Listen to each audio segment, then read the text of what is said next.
ఖరీఫ్ సీజన్లో ఎటువంటి ఇబ్బందులు లేకుండా రైతులకు న్యాయం చేస్తామన్నారు పలాస ఎమ్మెల్యే గౌతు శిరీష. విత్తనాలు, ఎరువులు అందుబాటులో ఉన్నాయని తెలియజేశారు. చిన్నబడాం గ్రామంలో వ్యవసాయ శాఖ ఆధ్వర్యంలో ఎమ్మెల్యే రైతులకు విత్తనాలను పంపిణీ చేశారు. పార్టీలకు అతీతంగా ప్రతి రైతుకు ప్రభుత్వం అందిస్తున్న విత్తనాలు, ఎరువులను పంపిణీ చేస్తున్నట్లుగా తెలియజేశారు.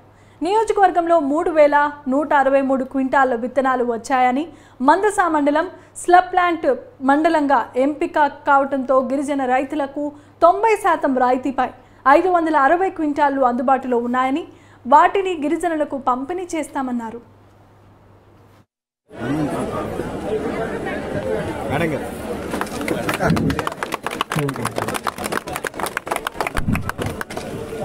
ఇప్పుడు మేడం గారి చేతుల మీదుగా చిన్నపిల్లల నుంచి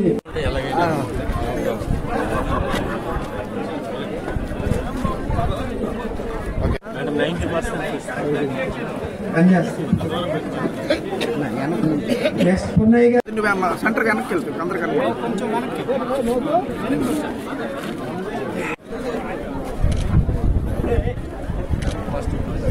మట్టి నమూనాల సేకరణ మేడం. గత 5 సంవత్సరాల నుంచి ఈ స్కీమ్ అయితే ప్రక్కన పెట్టడం జరిగింది మేడం.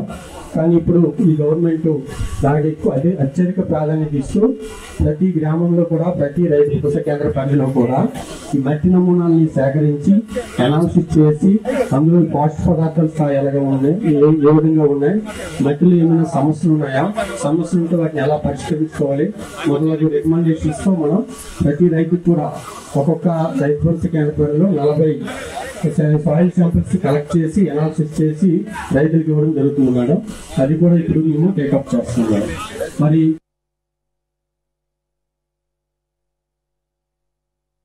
కొద్దిగా